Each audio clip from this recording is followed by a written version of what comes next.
His parents had died in a climbing accident when he was just 11, and he still missed them badly. This photograph, snapped one sunny winter's day in the 1920s, was a memento of happier childhood times. Hardiman had just been putting it back in his wallet when the pickpocket struck. Without a backward glance, James quickly headed through the little stretch of parkland, making for the place where he'd left his friends, the Marathon, a wide, sweeping promenade that bordered the ocean. "Now," he murmured, "the rest cure can continue." Rest cure? Who was he trying to fool? That chase had left his body more invigorated than 20 days of rest could achieve, while his success was a boost to the spirits. Plus, James liked to repay a debt, and knew he owed Hardiman a good deal for his kindness. Upon hearing that James and his friend Hugo were stranded in California after recent misadventures, the old boy had stepped straight in to help. As James reached the busy esplanade and started scanning the crowds, he remembered his delight when Aunt Charmian had called from her archaeological dig in southern Mexico — she was always on a dig somewhere — to share the news. "I've talked to Gerald Hardiman," she'd said, the familiar voice so warm and rich, even over the crackling line. "He insists you must both stay at his place in Cuba until I can join you all, which, with any luck, will be within a week." The warm air was heavy, and the aromas of the sea and food and flowers, and as he walked, James grew introspective. He had only fond memories of Hardiman, a regular Bond house guest in both London and Switzerland throughout James's early childhood. But the tortuous journey to Havana was something he'd sooner forget. Adam Elmhurst, the British agent, who had cleared up after his field trip from hell in Los Angeles, had arranged for James and Hugo to make the journey as quickly as possible.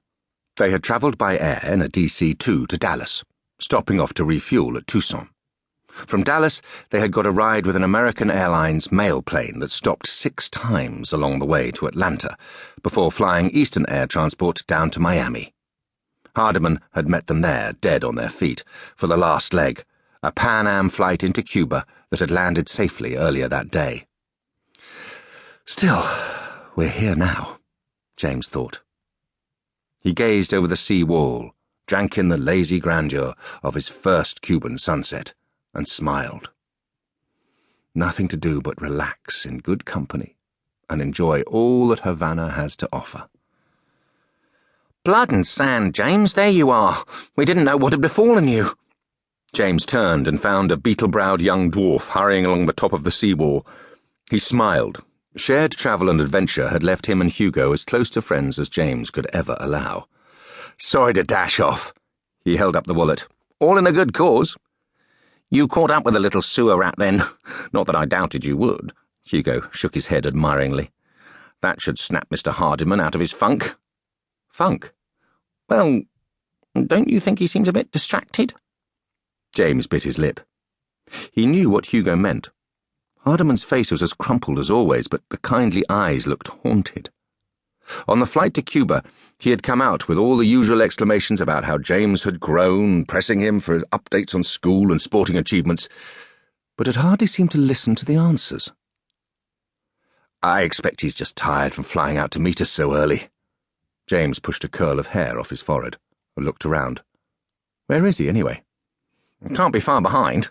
I climbed the wall for a height advantage, the better to spy you, of course, so the crowds didn't slow me down." James scrambled up to join Hugo. He took in the trails of tourists, the street sellers pushing postcards and parasols, the lottery agents weighed down with numbered tickets as big as license plates, the souvenir hawkers and the musicians in traditional dress serenading passing lovers. "Hey, look!" Hugo's attention had been taken by the headline on a nearby stall selling the Diario de la Marina. He translated it for James's benefit. "Mystery woman's body washed up on coast. Shot, then drowned." "Puts a long, rough journey into perspective, doesn't it?" James said, his interest caught. "Wonder what it was about." "You've got a chunky wallet there," Hugo noted. "Why not buy a copy? I'll translate for you." "You'll have to ask the wallet's owner," James grinned as he finally spotted a tall, stooped man in a crumpled linen suit and Panama hat emerge from the crowd. "Here he comes." "James! Thank heavens!" Gerald Hardiman waved in greeting and quickened his step. "Are you all right, lad? Did you get the little—" "Got the lot."